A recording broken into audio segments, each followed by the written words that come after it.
สบายดีวัยรุ่นใกล้ชิฮอตท้ายปีแล้วนะวันนี้ก็มาจับทรงให้วัยรุ่น FC เบิ้งนะปกติเห็นเขาเฮ็ดเป็น110ไอโครงไก่บอกมันซ้ำเขาโพสนะนี่ไอเฮ็ดเป็นดีมโครงไก่นะเดี๋ยวที่ให้เบิ้งว่าเฮ็ดอีหยังเนี่ยคันนี้ว่ะซื้อเก่าแต่ว่าเปลี่ยนชุดสีแล้วสิเด้อคันนี้ก็ซื้อแบบแพนด้านะเปลี่ยนเป็นชุดสีเด้อสำหรับชุดสีก็ตัวนี้เป็นเขียวทหารหรือว่าวันไล่แต่งเขาว่าเขียวแลมโบนะนี่สติ๊กเกอร์แห้งความแห้งอะนะปกติกันคันนี้นี่แล่นได้ประมาณ90เนาะแต่ว่าติดสติ๊กเกอร์ใส่แหละแล่นประมาณ140นะโอ้มันตึงเกินเริ่มต้นชุดหน้าก่อนชุดหน้ากับชุดล่าง S2 ตัวนี้ก็จะเป็นทรงไซส์งาน1หน้า 1.1 1.2 หลัง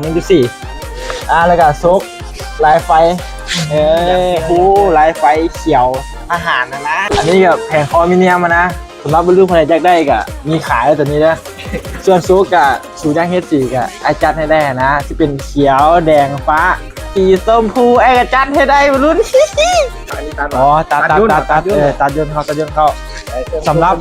เป็นอย่างที่บุกเจ้าพอแม่คือกูเลือกเบิร์ดดิเลือกเบิร์ดพวกที่มันก็สายฟืนสายไฟในกูชิตัดแม่งวอลเบิร์ดดิอันนี้นี่มันนักเกินนะสูนี่สำหรับเครื่องยนต์จะเป็น53ล่างเดิมสุดเลยสำหรับที่วัยรุ่นก็จะแข่งกันในสนามนะนี่เห็นอย่างวันนี้โอ้แบบเสื้อเดิมไอ้บุษใส่นะไอ้ใส่เป็นเสื้อเซรามิกนะเงินเหลือโอ้หลังตัวนี้ก็จะเป็นอาร์มย่นด้วยสุดเลยอาร์มย่นตัวนี้ก็จะเป็นอาร์มย่นของป่าเซฟ TNT นะสำหรับวัยรุ่นคนไหนอยากได้ก็มาจันได้ยูฮามันมีขายเนาะตัวนี้ก็ได้เป็นสปอนเซอร์มาเข้าใจป่าเซฟ TNT ได้เข้าใจครับนี่ต่อมาก็จะเป็นสเตอร์อลูมิเนียมนะแบบ415อันนี้ก็จะเป็นโซ่ MP นะสิแบบสีทองนะเดี๋ยวให้เบิ้งความลื่นของล้อยางตึงเอาผมก่อนอันนี้ก็จะเป็นโซ่แก๊สที่300มิล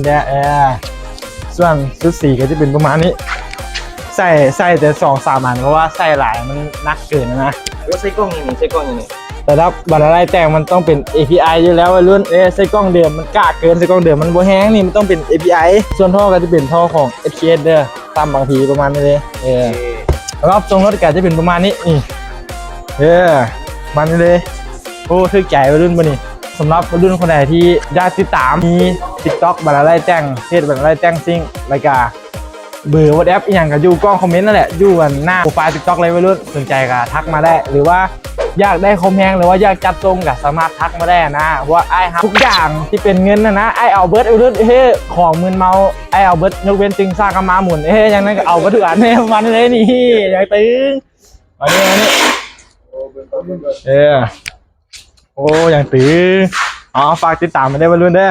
เดี๋ยวอัปเดตให้เบิ่งเรื่อยๆนะขอบคุณครับผม